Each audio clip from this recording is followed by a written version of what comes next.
Yeah, yeah. Hi everyone, welcome. We have 2 days left. 2 days left of the Donothon. You actually caught me working. That's why I'm a little late today. I was working on putting together another sample 8 scene.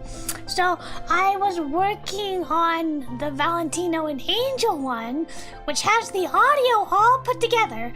But when I try and combine the visuals for it, I have to space it out some more. It turns out that the audio is too condensed. When you just listen through, it's fine. But there's not enough pauses for you to actually read the text. So I have to redo the timing of the sound effects and the voices and the music for the Valentino and Angel H scene. And the sprites are not done yet, so I'm just using temporary sprites as like a stand-in. And obviously none of the backgrounds are done yet, so I'm using a temporary background. And also, hello, thank you for the hearts. I'm also using, there's no CG, so I just have a blank white space instead, because I don't have any CG finished for this particular scene. But when I have the sprites done and when I have the CG done, then I will substitute them in. Although the background is still just a temporary background. I only have 2 temporary backgrounds. None of them are done yet. So I just have to make do. The backgrounds will probably be the last thing complete, I would think. Aside from the programming, the backgrounds will probably be the last thing. So that's what I was working on. I also discovered that if I compress it enough to get underneath that time limit and that data limit, I can actually upload some of the 8 scene preview movies, the Valentino and Kuma one and the Angel and Kuma one. I can upload them to Twitter and Blue Sky, it turns out, but there's some unfriendly imagery, just straight up meow meow. Let's go with that. Let's use meow meow as a euphemism. There's some meow meow that you can see, and I don't know if that's allowed on Twitter or not. So I might have to cut off the part with the meow meow. I don't want to censor it, because then people might be like, why is there a mosaic? And I have to explain, it's just for Twitter, so I might just cut off that whole section that reveals the nudity. Which I feel like that might be disappointing though, because I promised you guys an H scene preview, and I don't want to disappoint you guys. I would show the whole thing on a pomp stream if we reach that level. I'm just assuming that we would reach that reward. But if we did reach that reward, I would show it in its entirety on pomp. But I may have to like cut it down a bit for Twitter and for Blue Sky, just because I don't know how well they would play with nudity and meow meows right in their face. And I don't want to put a mosaic on it, so I don't know what to do about that. But that's what I'm thinking of. Those are the things I'm thinking of. And I was working on the sample movie. I would work on it right now with you all, but I think that might crash my computer. My computer already crashed once just trying to work on this scene. I don't know why. But I guess Adobe After Effects takes up a lot of RAM. And I feel like that on top of streaming would just cause the whole thing to crash. So I'm afraid I just can't show you the process. Otherwise I would. I'd love to show it to you guys, but I think it would like crash the PC. Hello, Memento! Hi! Thank you for coming. I'm glad you came. Oh, did I forget to pin this? Looks like I forgot. There we go. Thank you for coming, Memento. Can you believe we have 2 days left? We have today, and then Saturday, Sunday. Wow. I don't know if we'll reach 100%, and I don't want to get ahead of myself, but I'm hopeful. That's why I've been making all of these H-scene preview movies, so there's something for everybody.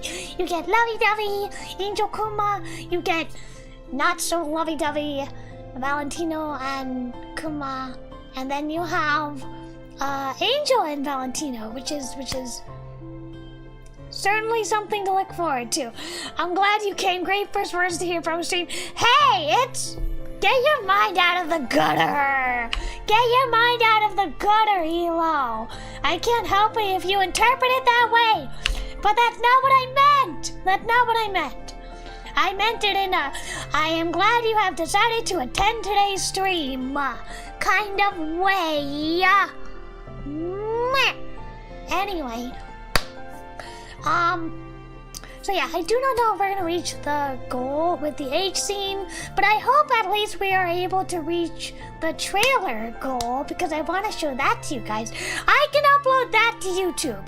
The trailer, I can upload to YouTube.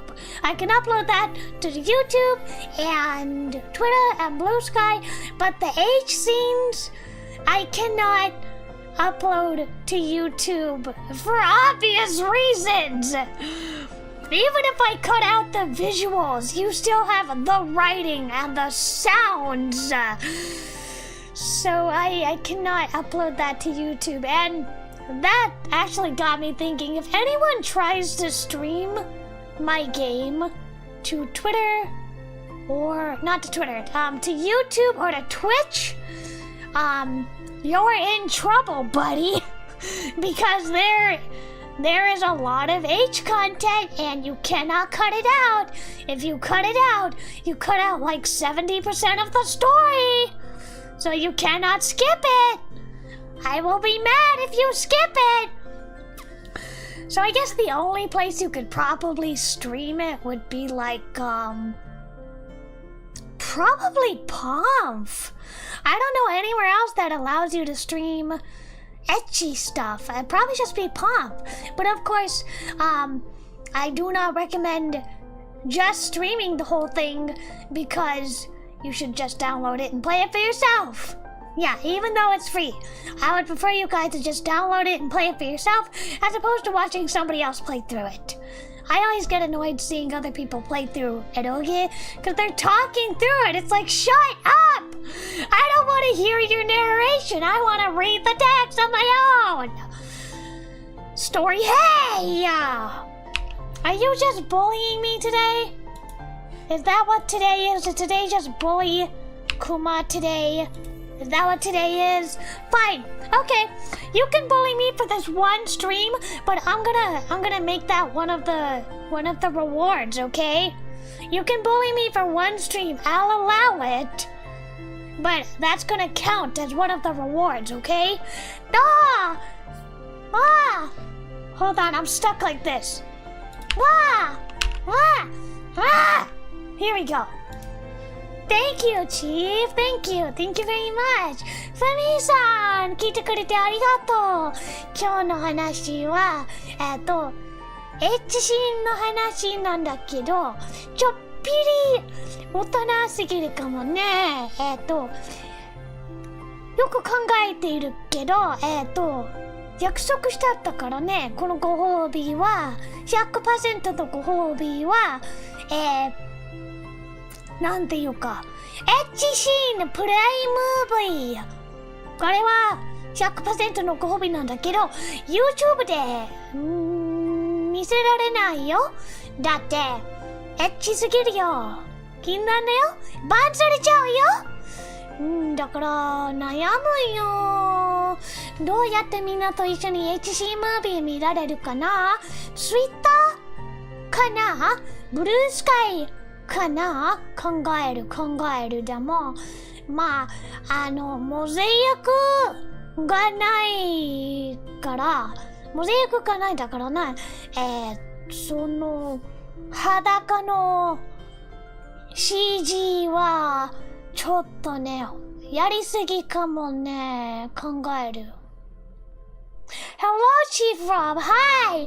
I was just saying, I was working on some of the H scene previews, and I'm trying to think of how I can upload it. Because it's too spicy for YouTube.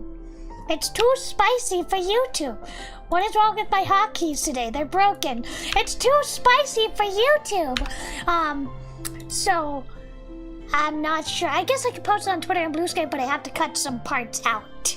I don't think Twitter would like it if I just had meow meow all up in their face. I don't know how well they would react to that kind of contest. And I looked on like some various Twitter accounts of eroge companies, and they always like put a little white blur in front of the genitalia so you cannot see anything. So that might be an option, but I prefer not to censor it at all for the movie, and just like I might just cut that little bit short, because I'm sure you guys will live if you don't see any meow meow until the release of the game, right? You just have to use your imaginations. What else? Oh, I ordered that pizza. I ordered it. It's coming tonight. I have to make sure I don't miss the doorbell, and I will do the tasting tomorrow. You guys voted on the Philly cheesesteak pizza, so that's the one I ordered, and I will be trying it tomorrow, and I hope it's good. I hope it's good. The Domino's, whoops, I guess I just revealed that. Oh well. The Domino's near me, they're really stingy on the topping. They're really stingy. I don't like it. But we're going to do that tasting tomorrow. And then Saturday or Sunday, depending on if we reach the H scene or the trailer goals, then I will also do the pop stream, and we'll do that this weekend. Hopefully we can reach that goal sooner rather than later, so that I can wrap it up this weekend. That'd be really great. Use my imaginations! What is this, the 90s again? Well, here's the thing, Memento. Here's the thing. I could show you the meow meow. I could show you the kitty, but it's it might be too much for Twitter, and Twitter is definitely could have put like a warning on it, and they may bonk my account. So I don't know if I should. That might be playing with fire. But if we reach that tier, don't worry, we'll watch it all on Pop. You'll see the whole thing on Pop. If we reach that reward, you'll see the whole thing on Pop. But oh, thank you, Rabble. Thank you. Thank you for the little monkey emojis. As I was saying, oh, 66%! Yay! Yay! As I was saying, it may be too much for Twitter to post like straight up cunny on Twitter. The meow meow may be too much for Twitter and Blue Sky, but you'll definitely be able to see all of it on Pomp. I was just saying, Rebel, I figured it out. I can post the H scenes and the trailer on Twitter and Blue Sky. I just have to cut out the worst of the nudity and the most suggestive wording, because in the Valentino H scene, there's like a whole 45 seconds all about things that are not YouTube friendly, and it's only text, but it's pretty unfriendly for YouTube. So I don't know if that would be okay for Twitter and Blue Sky also. So I'll have to think about it, but at the very least, you'll get the bulk of the H scene on Twitter and on Blue Sky, and you'll get the whole thing on Pomp. You'll be able to see the whole thing on Pomp. I just don't know how well Twitter and Blue Sky would play with just straight up meow meow in their face. That is what I'm calling it. I'm calling it a meow meow, okay? You just have to use your context clues to understand what I mean. But thank you, Memento, and... Oh, I'm sorry. Thank you, Chief, and thank you, Rebel. I really appreciate it. I really appreciate it.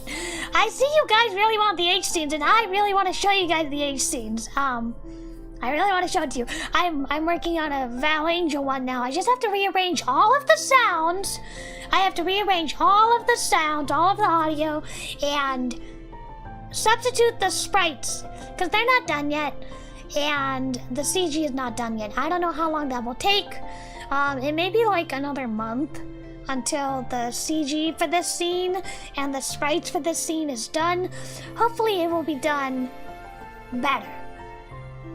Sooner rather than later. The sussy? The sussy? What do you want me to say here? What do you want me to say here? The Kumassi? What do you want me to say here? There's only so many ways I can do this and not get banned, okay? Okay? But it's fine. You know what? I said you guys can bully me for one stream. That's cool. This is the stream you chose to bully me on. So I'll let you bully me for this one stream. Let me take a look at what other rewards we unlocked. We'll do the tasting tomorrow. And let me see, what are the other rewards we have unlocked that I haven't done yet? Creepypasta! Oh! The creepypasta! We should do that. We could do the creepypasta. Smash or pass with characters submitted by chat. That'll have to be later because nobody submitted me things. Writing fanfiction out loud. That'll be later. That'll be another stream. Oh, singing! I forgot. I have to do a mini concert, but I didn't warm up for that. Oh man. We'll have to save that. We'll have to save that for another stream. Maybe tomorrow? Maybe tomorrow we can do the singing.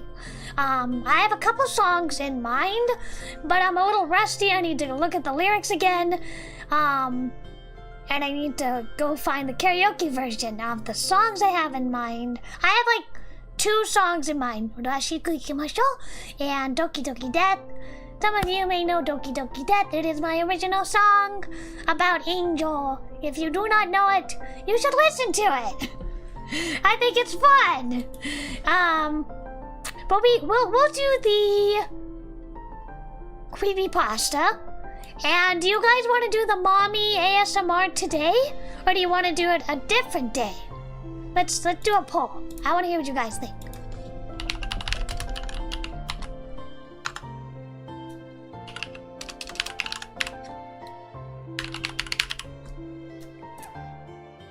What? I lost the comments there. Okay. Bullying using words you do not get. Hey, I actually don't know what bussing means, but let me look up some creepypasta. And I gotta make it dark in my room, so I may have like some wonky tracking. Oh, I forgot to tell you, chat, but I actually did look up. Can I even do a mommy voice? Yeah, I can. I actually did look up a couple of different artists for the skeb.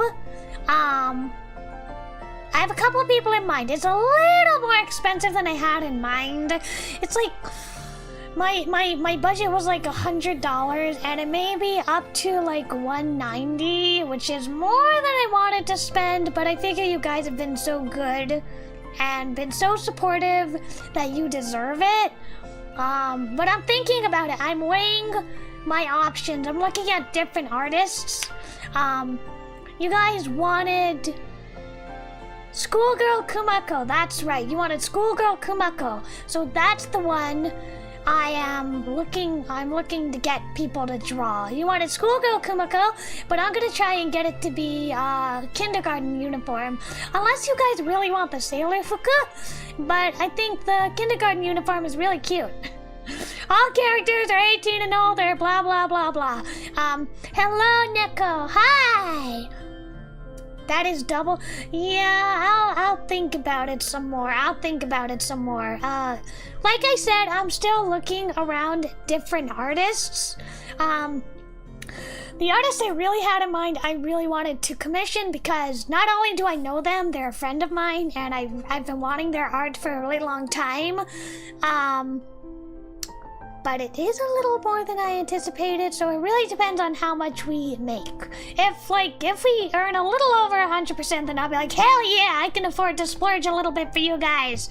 But I was thinking, like you guys wanted, you wanted Kumakko in a classroom on a desk, doing the do. So that is what I'm gonna commission. That is what you guys asked for. That's what I'm gonna commission. I still want Angel in it though.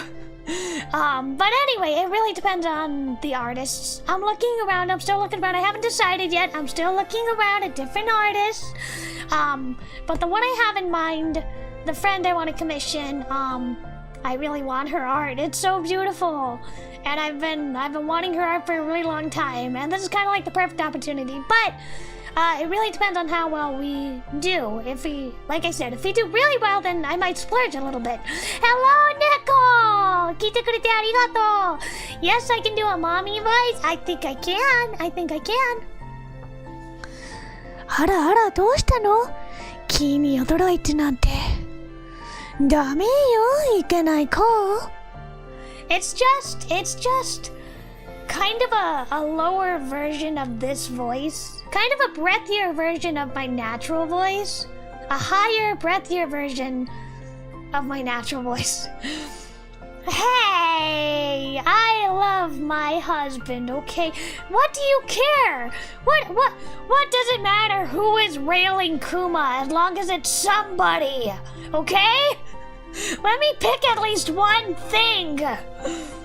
Let me get a drink of water, actually. Hold on. I have not eaten yet because I'm waiting for the pizza to arrive. I'm really hungry.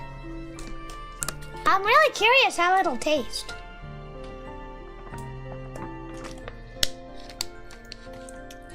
Do you guys know any creepypastas? 50-50. Oh, wow. Okay, I'll let you guys decide.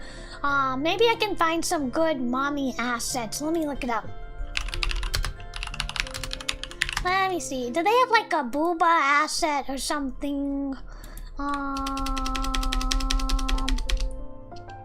The skip is your decision. And I said that. And we're gonna do the schoolgirl Kumakko in the classroom on the desk. That's what I said. But can I have one thing? Chat?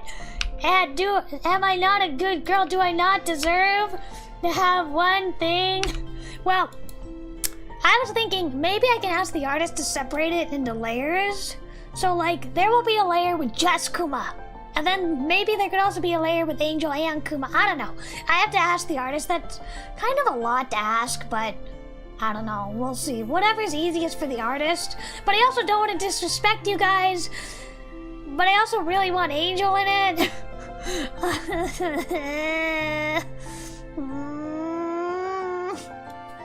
Okay, let me find some assets. Okay, I found an asset. Okay, let's see how much. Okay, I found an asset. It's $2.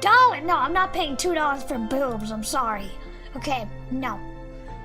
Let me try. There has to be a free asset. Where's that Starbucks asset? Gotta be. Where's that Starbucks VTuber asset?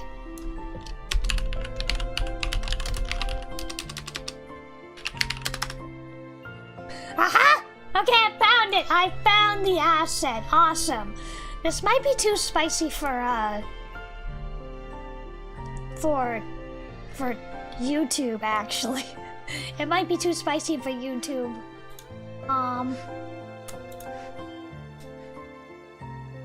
Yeah, I feel like this is too much for YouTube. It's too revealing. This asset is too revealing. Well, I guess if I can't really find anything, I'll have to come up with something. Let me see, there's gotta be some kind of assets. Let me see, I'm looking for mommy asset. Just put a sticker of Angel? No! I want him to be an active participant. An active participant, okay? Ooh, looks like people want the ASMR tomorrow. That'll give me time to look for some assets. It's really hard to find anything, gosh. Trying to find like some big booba asset or something similar.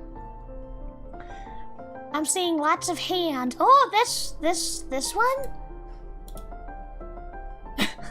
Bansara-chan Misugi. Okay, this one maybe. Maybe this one. Oh, okay, this one might work. That one might work. Oh, but I thought it was a swimsuit and it's not. It's not a swimsuit. It's lingerie. I definitely can't show that on YouTube. Aw, man, I thought it was a swimsuit. Oh, well. Just ask the artist to draw Angel in the cup chair. No! I want him to be an active participant. I might ask the artist to just, like I said, split it into layers so like you have Angel on one layer and then Kuma on the other, and then I can just combine them. I will ask. I don't think it would be, I mean, you have to draw it on 2 different layers though. It might be a pain. I don't know. We'll see, okay? It's all hypothetical. It really depends on what I can afford to splurge on or not. If I don't make that much, then I will find a cheaper alternative. But I want Angel in it. I'm sorry. I have a one-track mind. He is my husband. I'm sorry. And I don't I deserve this, chat? Don't I deserve to be with my husband? My fictional husband? Come on, it'd be hot! It'd be hot, chat! Think about it! You got age difference, you got power difference, you got height difference! Come on, chat! Think about it! It would be hot! It would be so hot! Come on! I'll throw in the kindergarten uniform! You got fanboy, come on, it hits so many kinks! You got height difference, age difference, size difference, the holy trinity! I don't know, Dubcon!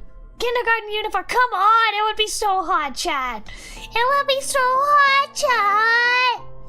Please?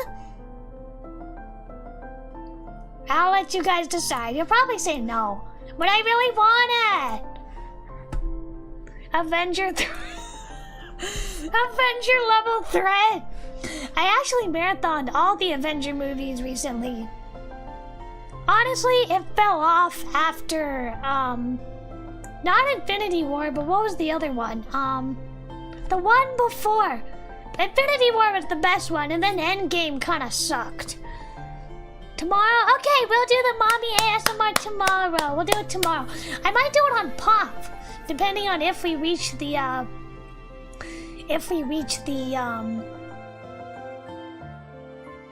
reward. My brain is buffering today.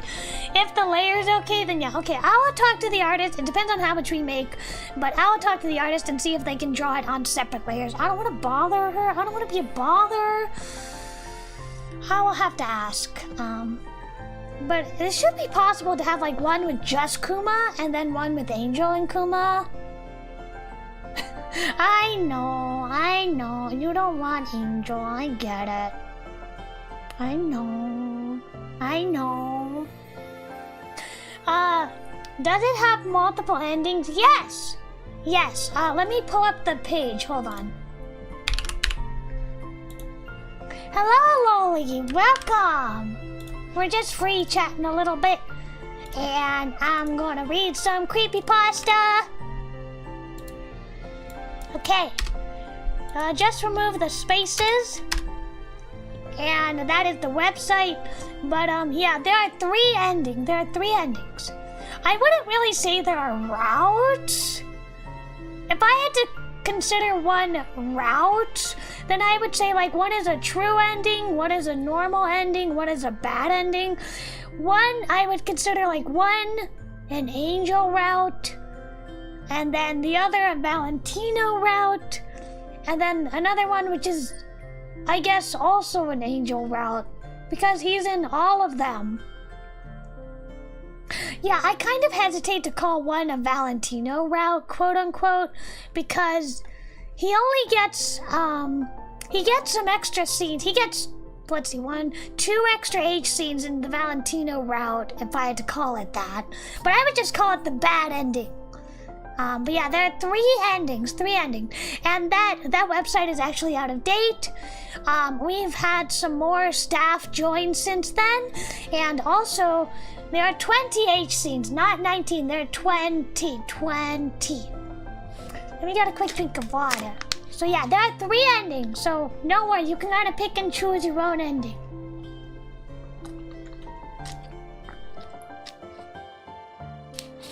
But I hear you, chat. I'll see what I can do about, separating the layers. I'll see what I can do.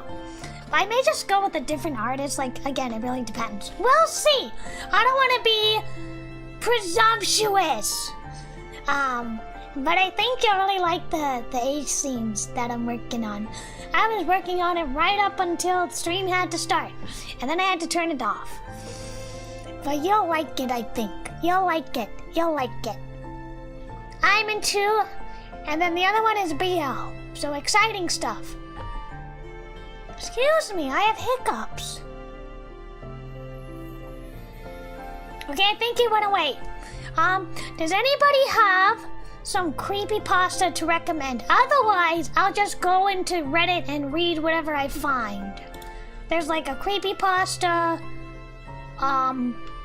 I'll just search by best and see what shows up.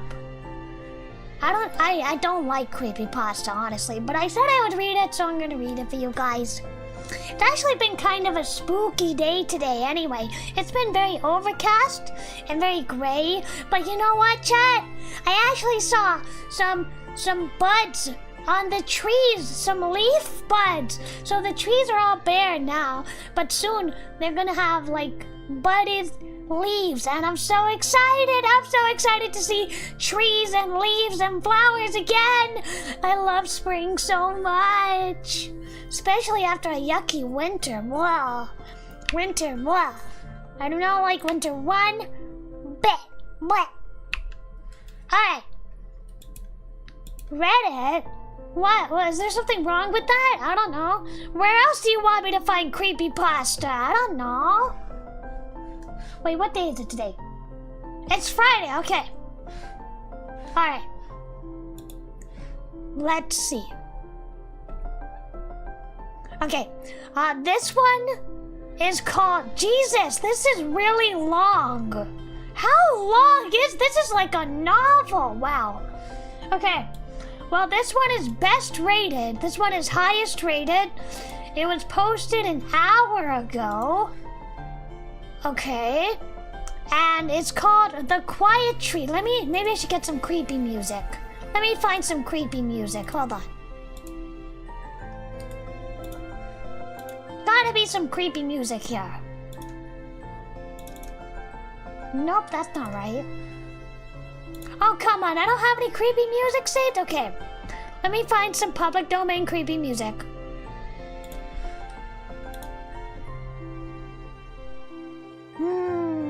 Or maybe no BGM? I think no BGM would be creepier. Okay. No BGM. We're gonna make this spooky, even though it's not Halloween. We're gonna make this spooky and creepy, and yeah. Okay. I can't believe I don't have any creepy music saved. Okay, so this is called The Quiet Tree, and it's highly rated, it looks like.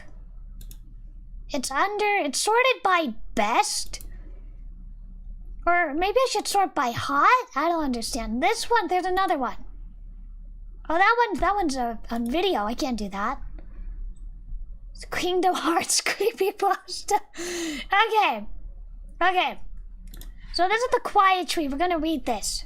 And it's gonna be spooky, I hope. Let's get some atmospheric costumes on.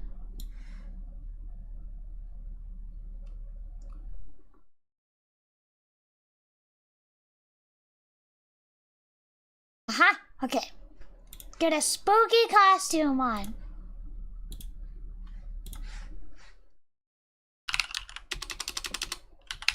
Okay, spooky, we're being spooky now.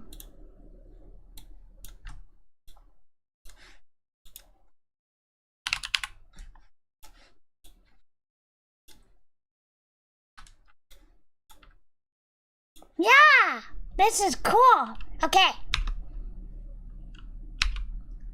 Oh, this is great. This is really atmospheric. Okay. Now let me just find... Well, it might be too much trouble to look for music. How about I just whisper? Yeah, I'll just whisper. Recent events have forced me into a kind of reckoning, sifting through the fractured memories of my freshman year of high school. Until now, that time in my life felt like a scattered collection of half-remembered moments. Disjointed and unreliable, like an old tape that's been recorded over too many times. Moving back to my hometown 3 years ago didn't stir up much. At least, not at first. But something has changed. Something has resurfaced. And though my therapist insists I should keep these thoughts contained, I need to put this into words. I need anyone, to tell me I'm not losing my mind. Before I get into my own memory of that first week of high school, I need to explain the town. I call it my hometown, although we didn't move there until I was 5. Danny, my older brother, was 7. Still, it's where I spent my formative years, where most of my childhood memories live. For a long time, those exact memories were warm ones, of my mom, of Danny, of a time before everything changed. I won't share the exact location, but it's a small town in southeastern Kentucky, the kind of place that sits quiet on the map, unremarkable to outsiders.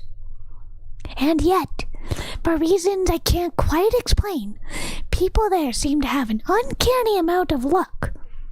That's what brought me back, or at least, that's what I've been telling myself.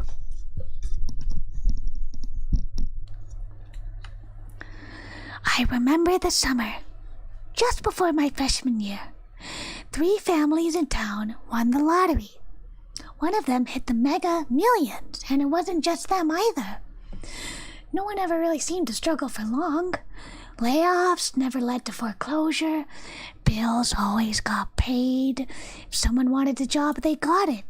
My mom, a single parent, landed a management position in the next town over. One that made raising 2 kids on her own seem almost easy. Looking back, I should have questioned it more. But at the time, it just felt like life was charmed. With all that in mind, things took a turn not long after my first week as a 9th grader. One memory stands out. Meeting someone else who was new to our high school that year. Mr. Hendrickson. He was our history teacher, fresh to town, like I was fresh to high school. I remember that first Friday when he took our class out by the track field. The late summer air was thick and heavy, the kind that makes everyone feel sluggish. We gathered near a tree that I hadn't really noticed before. Do you guys know why this is my favorite place to relax during lunch? Mr. Hendrickson asked, scanning the group with a small smile. Liz D. spoke up before remembering to raise her hand. Isn't this tree new? Like you? Remember to raise your hand, Elizabeth, Mr. H chided gently, although his tone stayed light. That's a good guess, but I don't think this tree is new. A tree this big doesn't just pop out of nowhere. He paused, glancing at the thick branches as if reconsidering his own words. This is a white oak, he continued. It's more relevant to my junior high class, since they study U.S. history and their curriculum is a little more specific, but I think you guys might appreciate knowing a little about it too. Everyone sat still, waiting for him to get to the point. I noticed Liz wasn't even paying attention anymore. She leaned back on her palms, eyes tracing the spidering limbs above her, as if searching for something hidden in the tangle of leaves. The pink ribbons she always had in her hair dangling towards the ground. Some Native American tribes believed the white oak was sacred, Mr. Hendrickson said. The Celts. Are any of you Irish or Scottish? A few of us raised our hands. Very good. The Celts believe the oak was the king of the forest, he continued. Here in North America, the white oak is a symbol of peace and calmness. If I can find a tree like this one... He leaned back and placed his hand against the trunk, although his eyes remained on us. All the noise goes away. I can sit in silence and revel in the quiet. Liz scoffed, but didn't say anything. Mr. Hendrickson gave an exaggerated frown, almost cartoonish, like a sad clown, before slipping back into his usual jolly demeanor. Regardless of what you think about all that hooey, he said, giving the trunk a light pat. This is an old, quiet tree, and when school feels like too much, I guarantee you can come sit here for a while and return to level. I'm not gonna lie, I thought it was a really weird thing to say, but we didn't have anything else to do for the rest of the class, so I liked it. It beat being in a stuffy classroom anyway. Is it pronounced Celt? Oh, like Celtic? Oh, well, sorry. Where was I? Oh yeah, okay. Wait, I thought of a way to make it creepier. Hold on. Let me find it. I mean, good story building so far. Oh, come on! I'm trying to find a flashlight. Where's a flashlight?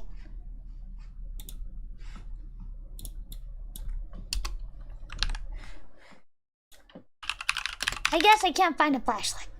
Oh well. Moving on. What I didn't like was how all the girls in the class flocked to Mr. Hendrickson while we waited for the bell to ring. I remember overhearing Liz tell one of her friends that he looked like Brad Pitt with Dahmer glasses, and in some primitive, me-make-fire caveman way, I saw him as a competition for every single girl in the school. Of course, nothing ever came of it. The accusations never surfaced because Mr. H was always dismissive of the girls' flirtations. He kept his distance, kept the conversation school-related, and never entertained anything inappropriate. But the real absurdity came that weekend. My house wasn't far from school. If you laid it out from east to west, there was a middle school facing east, a small field with a few playgrounds, the high school football stadium, and the track. Separate from everything else, with the school right next to it. A long stretch of open field and a quiet residential road ran in front of it all. My house sat facing that road. I need a drink of water, hold on.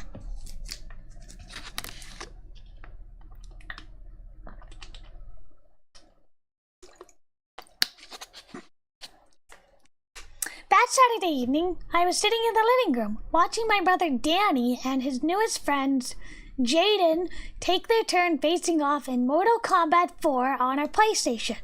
What era is this? Then something outside caught my attention. Through the window, I noticed Elizabeth, sitting on the other side of the track field, just a few yards from the tree line, right at the base of the small sloping hill that housed the white oak Mr. Hendrickson had showed us. There was no mistaking her. She was the only girl who hadn't upgraded her whole wardrobe for high school, still wearing the same pink and white outfits she always had. I feel like I'm being called out. But the man standing with her, I couldn't tell who he was. In my defense, I'd grown up with Liz throughout elementary and middle school. I knew her. Her posture, her habits, the way she stuck out without meaning to. And for the record, it was the year 2000. So before anyone calls me out for recognizing her from 200 yards away, but not the grown man standing with her, she was wearing a stupid fucking pink fedora. Yeah, a fedora. I'm glad that style died. What I'm not glad about is what happened in the weeks that followed. At the time, I brushed off what I'd seen as absurd and focused on something really worth my frustration. Losing to my brother in Mortal Kombat. Fuck Scorpion. Fuck his combat move. Fuck my brother for memorizing every damn combo and never picking another character. After hours of abusing jump kicks and being bitterly defeated... Oh, sorry, I knocked over the microphone. Are you okay, chat? Danny and Jaden took a smoke break, and I followed, overseeing like some self-appointed referee as we stood by the shed. The memory of Liz standing by the tree resurfaced, gnawing at the edge of my thoughts. Hey, I said, breaking the lull. Either of you got U.S. history with Mr. Hendrickson? I remember he taught 2 junior year courses, so there was a chance. Neither of them did, but Danny mentioned that Phil B., one of his mutuals from his lunch table, had him. Why, he asked, exhaling smoke into the night air, coughing dryly. I gestured vaguely toward the track, as if they could somehow see through the shed, through the house, to where that damn tree stood. That old oak? By the track, I said. Hendrickson gave it some weird praise. But when the hell was it ever there? Hello, Kai. Hi, we are reading creepypastas. We're reading a creepypasta right now. Jaden cut in before Danny could respond. Nah, don't go near that tree, he said, shaking his head. It gives me the creeps. It definitely wasn't there before. Are you sure? Jaden didn't even hesitate. Since when do multiple teams suddenly notice some random old-ass tree and none of the teachers say anything about it?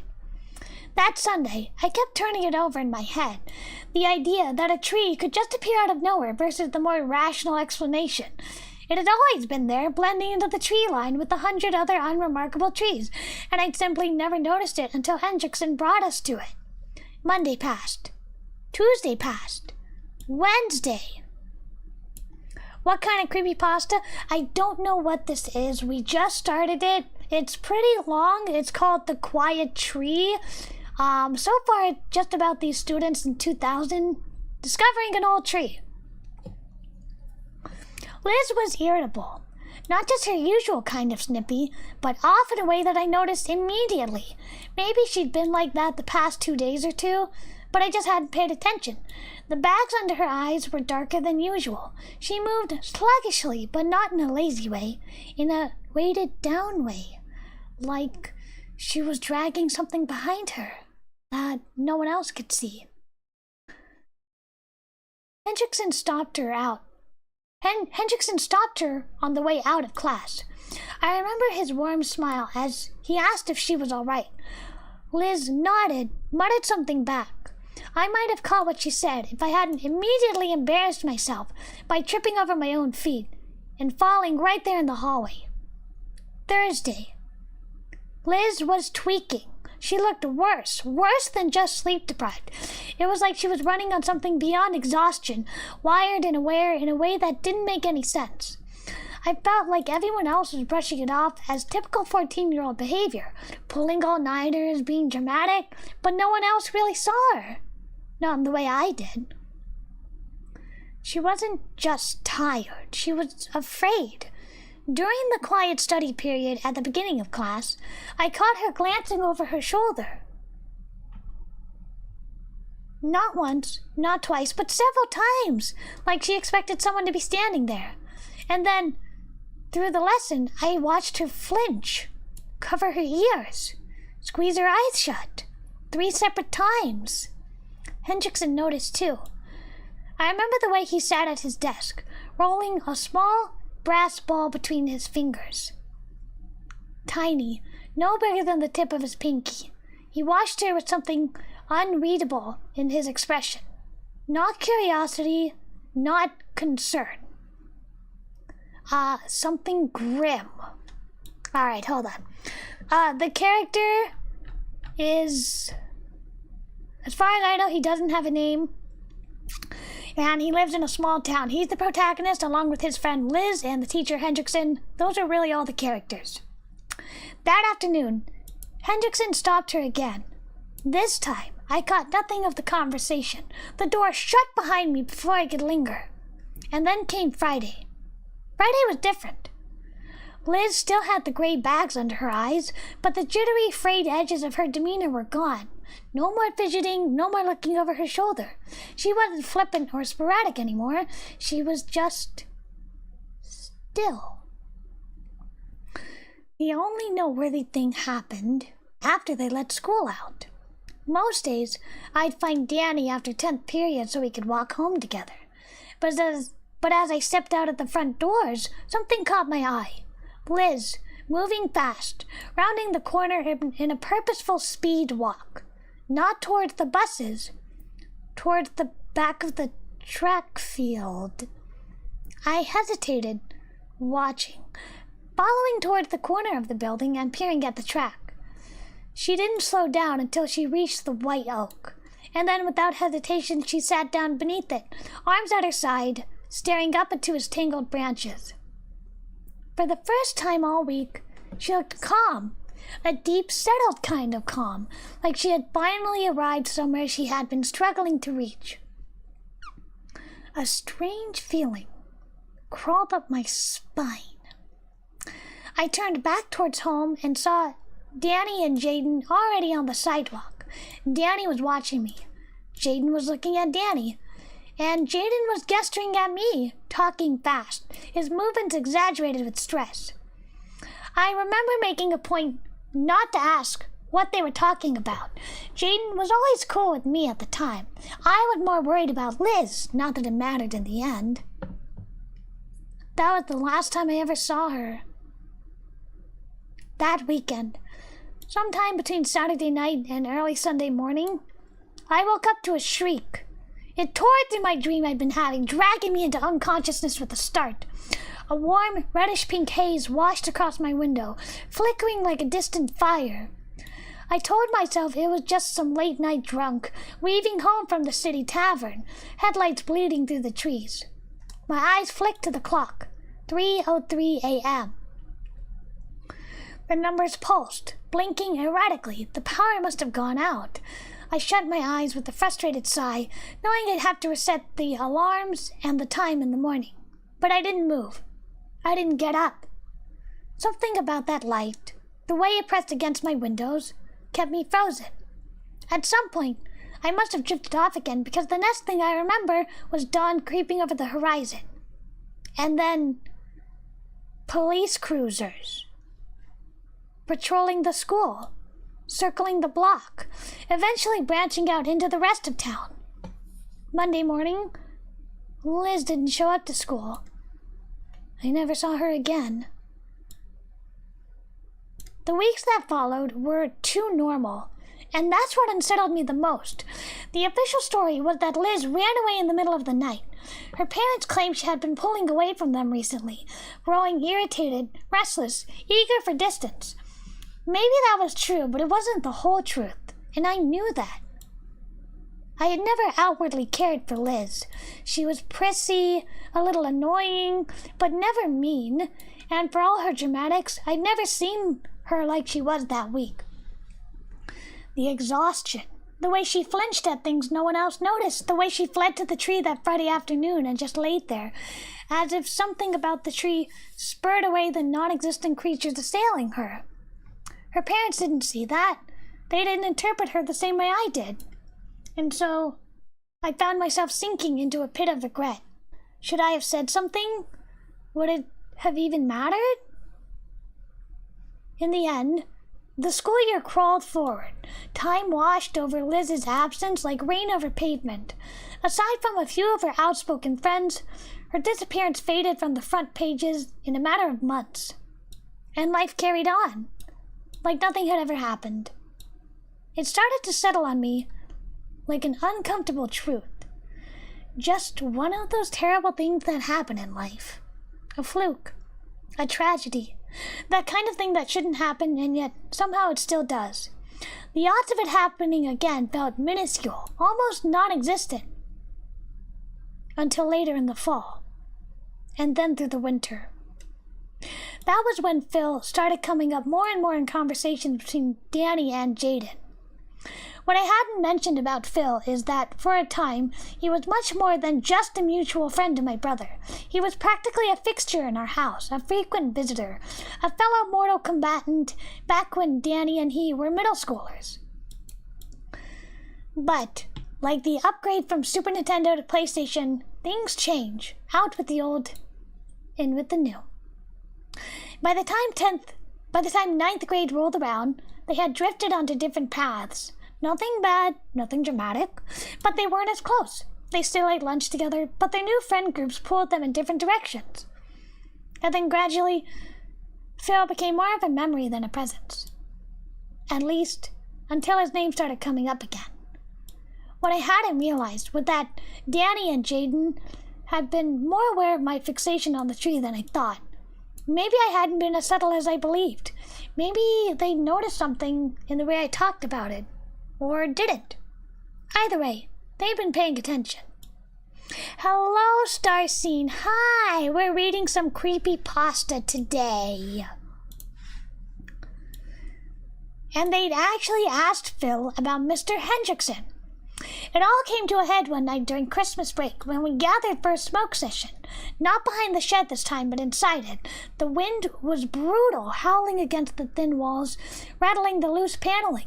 It was a light winter, barely any snow, but the cold carried a sharp edge. Jaden was the one to bring it up. "So how's Phil?" he asked, exhaling smoke in a slow, deliberate breath. "He's acting weird? He didn't really seem like it." Danny hesitated. He shifted where he sat, glancing at me like he wasn't quite sure how to say it. "He's not bad. Like, he seems okay." His voice carried a note of uncertainty, like he wasn't even convinced by his own words. I only really see him at lunch. He's not as talkative lately, and he's been like that since September. He just kinda zones out. What?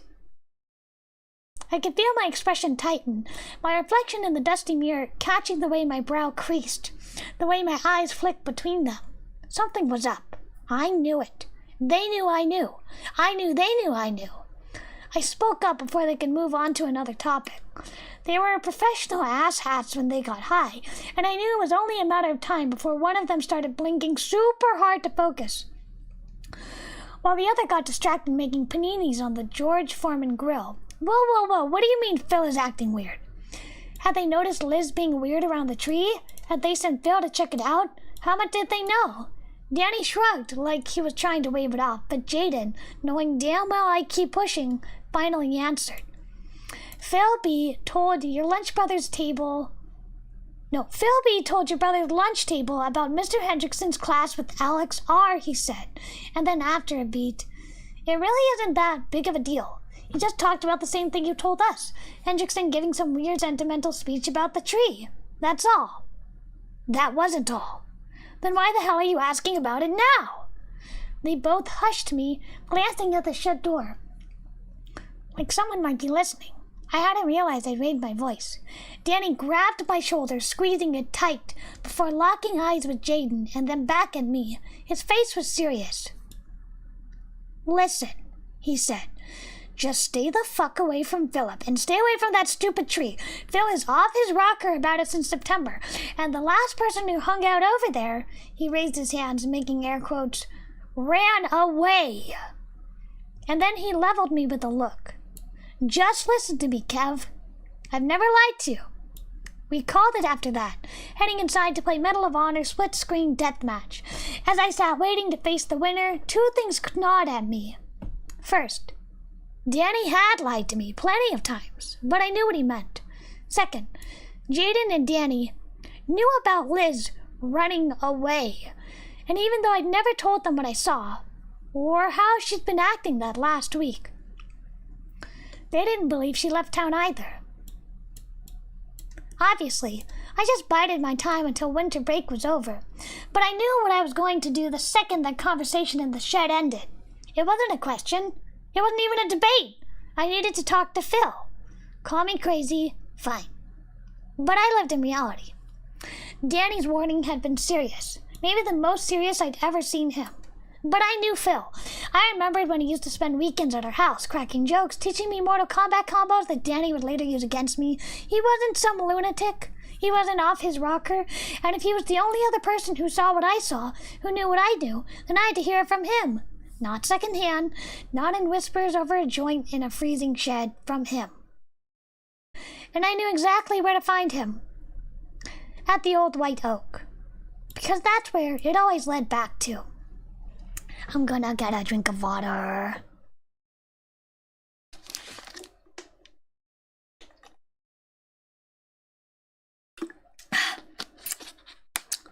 What is it about? It's about a spooky tree. I know it seems kind of hard to like make a tree spooky, but they're trying. This is a very long story.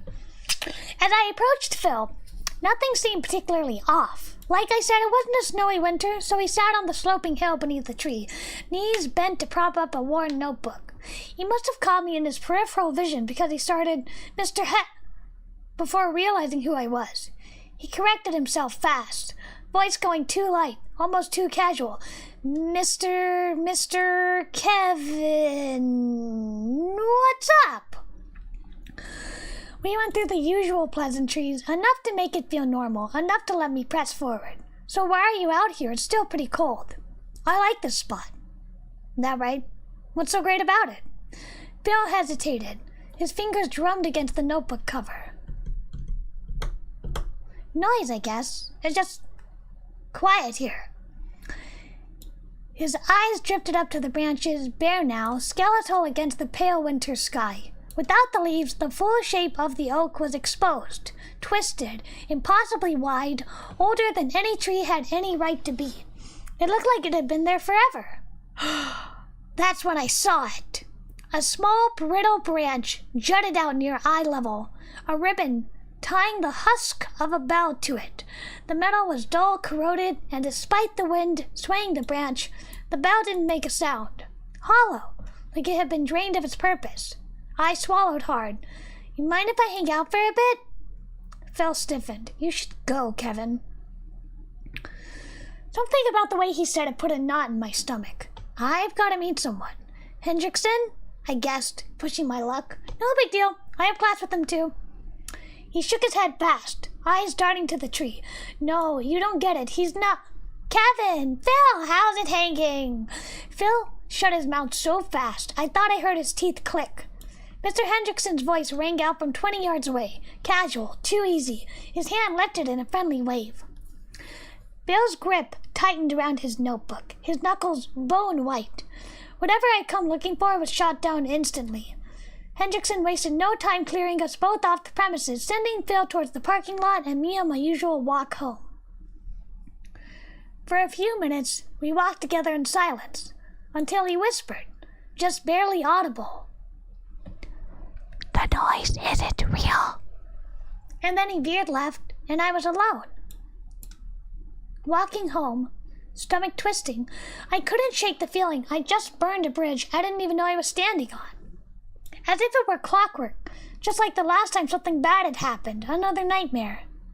But this one wasn't just a nightmare. It was violent, vivid, something that fractured my mind. I sat up in bed to an unnatural pink glow seeping through the window, a warm tongue in the air, thick and heavy, clashing the reality I knew. I was certain it was still winter, yet outside, the world had changed. The grass was lush and untamed, swaying in a crisp summer breeze. Trees stood in a full bloom, their emerald leaves shivering as if whispering secrets to one another. A deep floral scent drifted through the open window, but something about it was cloying, too sweet, like flowers left too long in stagnant water.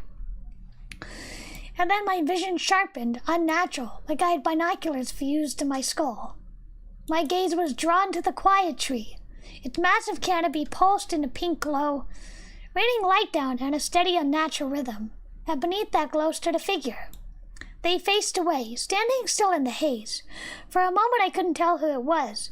The tree's thick foliage fragmented the light, throwing streaks of pink and gold across their form. My breath hitched. Something was wrong. And then the air shifted. The floral scent turned rancid. Flesh left too long in the sun. My stomach twisted as a wet, splitting sound reached my ears. At first I couldn't tell where it was coming from. And then I saw it. The base of the tree began to open. Not like roots pulling apart. Not like bark cracking, but like a wound splitting at its stitches. Flesh. Not wood, not earth. Flesh tore itself apart in a yawning, jagged mouth of pincer-like teeth. Hundreds, maybe thousands, curled inward, engorged on something that pulsed within the gnarled trunk. I couldn't breathe. The teeth oozed something dark and viscous, strands of saliva stretching between the rows. The deep, gaping wound of the tree shuddered, its grotesque form pulsing with some horrible living hunger. And then, as if shaking off its disguise, smaller branches twisted and curled downwards. Not wood, but limbs, real, grasping, coiling limbs. They shot down, wrapping around the ankles, the wrists, the throat of the figure below. My heart pounded against my ribs as the tree's grotesque limbs lifted them, twisting them like a marionette. And then the tree turned him around. Philip! His face was slack, his glasses slightly askew, but his eyes locked onto mine, and something cold and final slithered through my gut. His mouth barely moved as he whispered, "The noise isn't real." And then, jingle, a small sound, delicate. A bell, a charm, it rang out, and the moment it did, the tree reacted. With a horrible, wet shudder, the gaping wound of its mouth yawned wider. I screamed as Phil was ripped apart in an instant. No resistance, no struggle, just the sickening snap of bones and the sound of something vital being swallowed whole. By the time my blurred vision cleared, I need a water break. Hold on.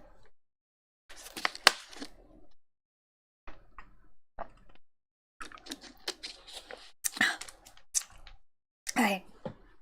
By the time my blurred vision cleared, all that's left was the faint rustle of leaves and the whisper of wind through an impossibly still night. And his glasses lying in the grass, catching the last flickers of fading pink light. The bottom of the tree stitched itself closed like it had never opened at all. I stumbled back from the window as if the tree might come for me next, as if it knew. The branches of nearby trees that hadn't been there before, slammed against the window frame with a violent crack. Shadows twisted, clawing at the glass. I staggered backwards, breath coming in sharp, panicked gasps. And then, bang! Pain flared through my skull as I slammed into the doorframe. The world tilted, the nightmare splintering apart, and I woke up. Cold air pressed against my skin. My head throbbed beneath my palm. My breath hitched as I took in the dim, quiet room. No pink glow, no unnatural warmth, just the lingering echo of my own panic. And then, jingle. A soft chime in the doorway. I froze, only to hear my mom's voice, humming lightly to herself as she removed the last of the Christmas decoration from the hall. I'm sure you can guess, Phil's parents hadn't heard from him since that Friday I'd last seen him. The cops actually came around during history class. Mr. Hendrickson was called out into the hallway, although it had felt like mere minutes. When he returned, his face was heavy. He didn't even need to say anything before the words slipped out, quiet but clear. There are therapy dogs available in case the 2 disappearances are weighing on anyone. My stomach tightened. It felt too soon to declare Phil gone, but then again, I already had a feeling about what had happened to him. There was a creeping unease hanging over everything, but somehow Phil's name still echoed through the hallways longer than Liz's, and the fact that his car hadn't been located helped my mind rest in the early spring. Danny and Jaden had been hanging out more, but with the weather warming up, they weren't often at home. They'd take Jaden's 1982 Honda Civic to his house, and I never felt comfortable enough to ask if I could tag along. It felt like they knew I'd spoken to Phil, and they'd shunned me for it. We never talked about it, and the silence between us was louder than any words could have been. I'd gotten used to the familiar sound of Jaden's Civics sputtering to life, followed by the bouncy noise of the suspension as it pulled out of the driveway. And then sometimes there was still that jingle. It grew in the back of my mind, a steady thumping that hammered against my skull, making sleep harder and harder to come by. I held on as long as I could, before one day, Mr. Hendrickson called me over. "Hey, Kevin," he said, with that soft, patient smile of his. "Why don't you stay after class for a minute?" I thought I was about to be confronted about the deterioration of my work. I'd forgotten about everything else, my grades slipping, my focus fading, but the way I'd been shutting down. All that mattered was the growing fog in my head. Instead, he just sat there, spinning a little brass ball in his hands. "This too shall pass," he told me. I remember how the words settled in the space between us, and I noticed something shift inside of me. The tension in my head eased for a moment, like a calm after a storm. I leaned in to stay after class for those kind words, hoping they'd work their magic. They always did, until they didn't anymore, until I needed something else, until I needed to be under the tree. "Chat, would you sit under a carnivorous tree?" I wouldn't. That just sounds like a bad idea. Mr. Hendrickson didn't nudge me towards it. He simply suggested it, like he had no idea how much of the tree had already taken root of my mind. Now that spring was in full swing and the tree was heavy with blossoms, he'd sometimes stop outside before heading home, offering words of encouragement that stacked on top of the soothing effect the tree had on my thoughts. It was perfect. My grades were getting back on track. Mr. Hendrickson wasn't as bad as I thought. Hell, he was even great, and the quiet tree had become my sanctuary. But there were moments I'd look up and see Danny and Jaden standing in the distance, exchanging quiet looks as they noticed me sprawled beneath the tree's twisting limbs. The way they looked at me like I was something different now. Irritated more than I cared to admit. They thought they knew me. They thought I was going above them, maybe even above their advice. I could feel it in the way they whispered, the weight of their unspoken judgment hanging in the air. And it pissed me off, but then again, I couldn't really blame them. Then the day came when the tree wasn't enough to quiet my mind until the next day. It wasn't enough anymore. I needed to stay after classes, and then I'd compound that piece with a visit to the tree. But that wasn't enough either. Soon I insisted I couldn't just visit the tree by myself. I needed Hendrickson there too, and he obliged. The longer this went on, the less it helped. I got less and less sleep, and the silence of my mind grew louder, until all I could hear was that jingle. It had been only a few weeks.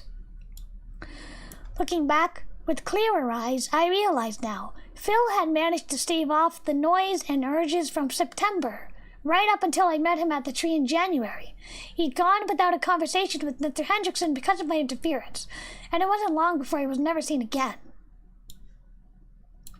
Then came the final plunge. No matter what I tried, my sleep continued to falter. I needed Hendrickson more than just after class or after school. Teacher, student, huh? Forbidden love, PL. All right. Let's get back on track. Let's get back on track.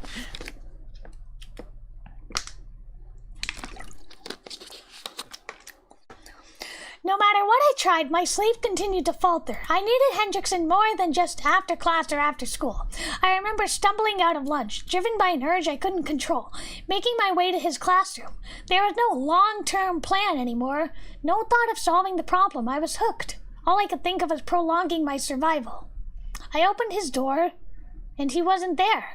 Panic surged through me. I squeezed my palms against my temples, eyes shutting fiercely, trying to focus and to calm down. Desperation took over, and I rushed to his desk, searching for something, anything, whatever book he got his quotes from, something that could help, anything to fill the void. When I opened the drawers, the rage hit me like a wave.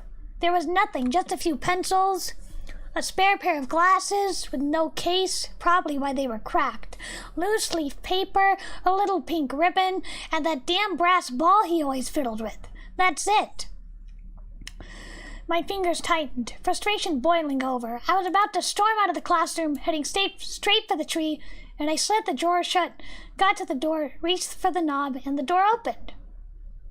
Mr. Hendrickson stood there, his expression unreadable, his eyes scanning me in a way that made my stomach twist.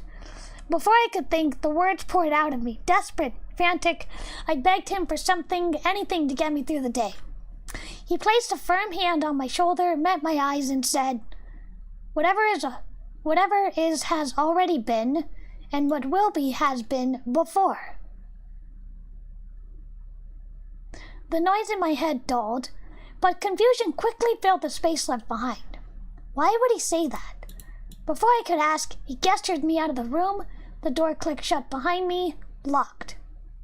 I blinked, and suddenly, Friday was over.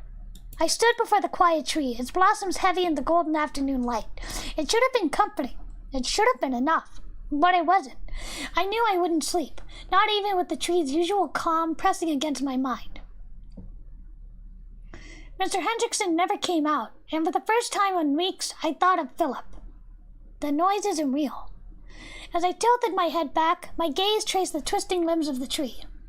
And then I saw it. A small hollow bell tied to the end of the branch, swaying gently. There was nothing inside, nothing to make it ring. And yet, as the wind whispered through the tree, a faint jingle played out. My chest tightened. I forced myself to follow the limbs downward to the trunk, perfectly smooth. My breath caught. The ground beneath it was untouched, unbroken. No gnarled roots pushing through the earth. No bumps where roots should have been burrowed deep. My eyes darted back up. The wind swept through the leaves, rustling, shifting, and yet they made no sound. The only sound was the wind in the other trees, just yards away. It was as if the tree knew that I had just realized about it. The calm it had given me evaporated, replaced by something cold and unwelcoming. A warning. I had no choice but to go home and try again Sunday. As I stepped through the front door, Danny bumped into me on his way out. He wasn't angry, just uneasy. His eyes met mine for a moment, and I thought he might say something. But before I could open my mouth, Jaden's Civic pulled up, its sputtery pop of exhaust cutting through the quiet.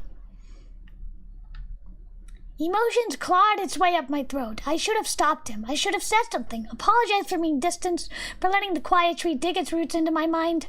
But I hesitated. Too late. The car doors shut, the engine revved, and they were gone. Night fell, and my skull pounded as I tried to force myself to sleep. Melatonin and weed. It had never crossed my mind before. I'd never spoke with Danny and Jaden, but now it felt worth a shot. Anything to stop the noise. It seemed to do the job fairly quick. I laid, closed my eyes, and drifted into a deep, dreamless sleep. The next memory was hazy, dreamlike.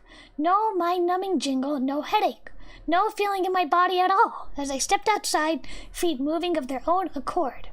My vision tunneled, the world narrowing to a single focal point, the quiet tree. Its glow bathed me in a warm pink light, washing over the hill where I knelt, yards from its base. A golden shimmer drifted through the air like dust in the sun. I exhaled, and euphoria flooded my veins, thick and sweet. I opened my arms, surrendering to it, and the tree moved. Its limbs curled and twisted like fingers stretching towards me. The trunk shuddered, stitches of bark unraveling, spreading apart. My vision blurred, my thoughts slowed. A gust of heat rolled from the opening trunk, and yet there was no smell, no rot, no scent at all. Just warmth seeping into my skin, my senses dulled, my mind slipping. And then, pop! A sputtering engine, a car door slammed, the tire screeched against the pavement, and then, through what I felt was a wall of concrete, I heard the shouting, Danny. No, Kevin, get out of there! A shape burst into my periphery, closing the distance in a heartbeat. I barely registered the impact as Danny shoved me back. My knees buckled, my body slumping onto my heels. Tears blurred my vision. I tasted salt on my lips. I forced out the words, a strangled whisper, I'm sorry, Danny. I blinked, and the tree had him. Limbs wrapped around his arms, his torso, his leg bent at a wrong, sickening angle. Even through the haze, I knew it was broken. He thrashed against the branches, against something stronger than either of us could be. It's okay. His voice was quieter now, like he was already being pulled away. It's okay. Go home. A smaller limb coiled around his throat. My vision blurred further. My hearing was so far gone that what he said was just a whisper. No matter what, I still love... Crack. Something warm sprayed across my face. I was beyond ready to wake up from the nightmare, but I didn't. Not until I was lying at the bottom of the hill, rain pelting my face and EMT kneeling at my side. A little bow with a ribbon, a small brass ball within it gripped in my hand. The following days shattered my mind to sediment. This disappearance wasn't like the others. I wasn't going to forget this one, because it should have been me. I was cleared to the hospital, sent back to school, and everything had changed. Mr. Hendrickson was gone, replaced by a substitute. The tree, gone, as if it had never been there at all. No one believed me. A whole year it had stood there. 3 missing students, forgotten. But I remembered. Even now I can still feel it, something clawing at my skull, inside, scraping at the inside of my mind. Why can't I remember? I want to forget. I did forget. They sent me away to my mom. She took me to every professional, trying to fix what she thought was broken. But when I wouldn't stop insisting that I had a brother, that Danny existed, it was the final straw. 6 years. 6 years confined to the wing of a mental hospital. And then somehow I moved on. I forgot. Started a family in 2011 with my ex and left it all behind. And then my mom died. She left me the house, and a small fortune from a lottery ticket she won in 1999. A ticket I never knew existed. Crazy, I know. So, tell me why.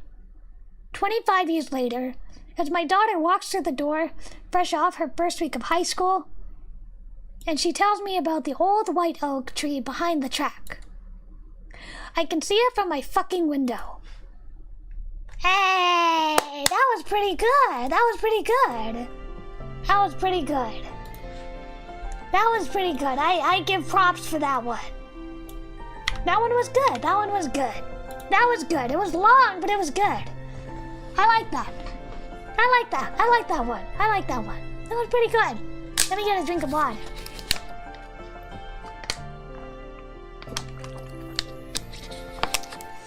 Kumakko, your voice is perfectly suited for reading. I can listen to it all day. Oh, I'm glad. I'm glad. I'm glad. You can even, if you want, you can download the stream and cut it into chunks so you can listen to it. That was pretty good. I didn't think it'd be so long, but I thought it was really good. Let's see if this author's written anything else.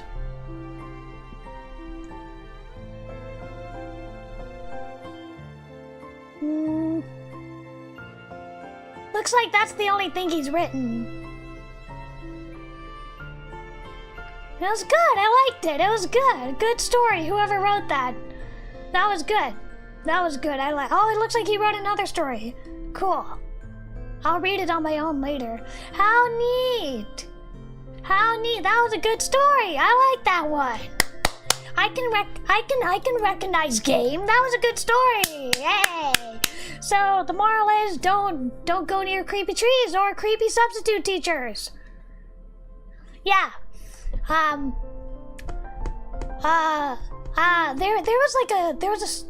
Let's see, was it like Sleepy Hollow or something? Something about a tree filled with bodies. Maybe that was Sleepy Hollow or something. Yeah, but this was good. This was its own little spin-off. It was a nice story. It was like just long enough to develop characters and have like a sense of creepiness. I like that one. I'm gonna save it. I'm gonna bookmark it. That was nice. That was a good one. That was a good one. I like that one.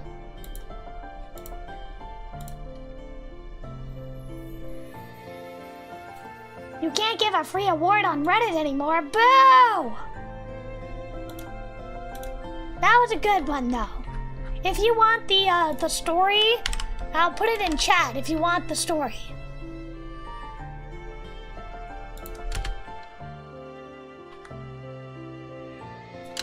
Hey, thank you for the applause.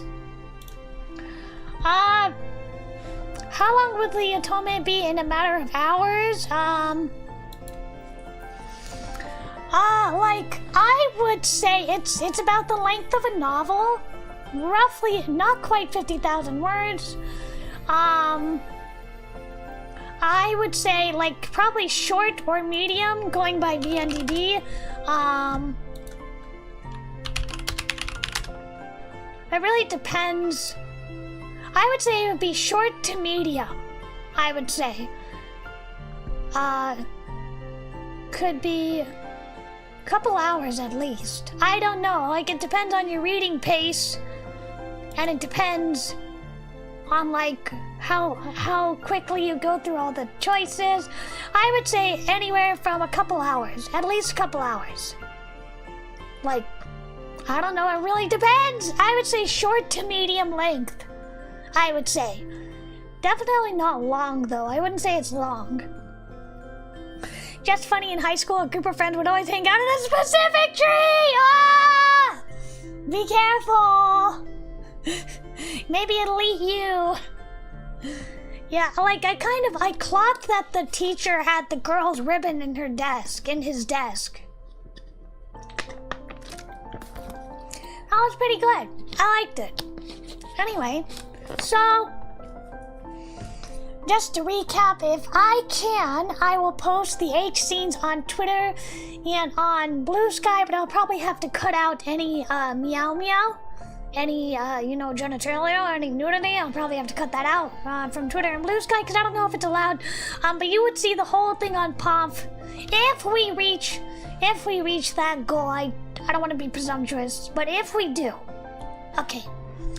Well, I think that's a good stopping point for today. I'm gonna go wait for my pizza. I hope you had fun today. Thank you, Chief Rob. Thank you, Starseed. Thank you, Loli. Thank you, Rebel. Thank you, Kai. Thank you, Elo. Thank you, Memento. Thank you, Neko. Thank you, Fumi. I think that was everything. I hope you enjoyed that spooky story. I've been watching Goosebumps lately. The first season, meh. I would give it like a 7, a B+. And then the second season's actually way better. I would give that one like a 8. Much better. Anyway, it's too early for spooky stuff, but I hope you liked it. I will see you guys tomorrow. Depending on if we unlock any goals, then we may do that pop stream Saturday or Sunday. It really depends. I'll have to figure it out. But I really want to show you guys the trailer, and I really, really want to show you guys the H scenes. I think you'll like it. I work so hard. Yeah, thank you, Loli. Thank you, Starseed. Thank you, everybody. Okay, well, I'll see you tomorrow, and let's try harder. We got 2 days left, okay? Let's keep trying. Let's keep trying. I want to get to at least 80%, so let's keep trying, okay? Okay? Don't give up yet. Okay. All right. I hope you enjoyed it. Don't go near any weird trees. Bye-bye.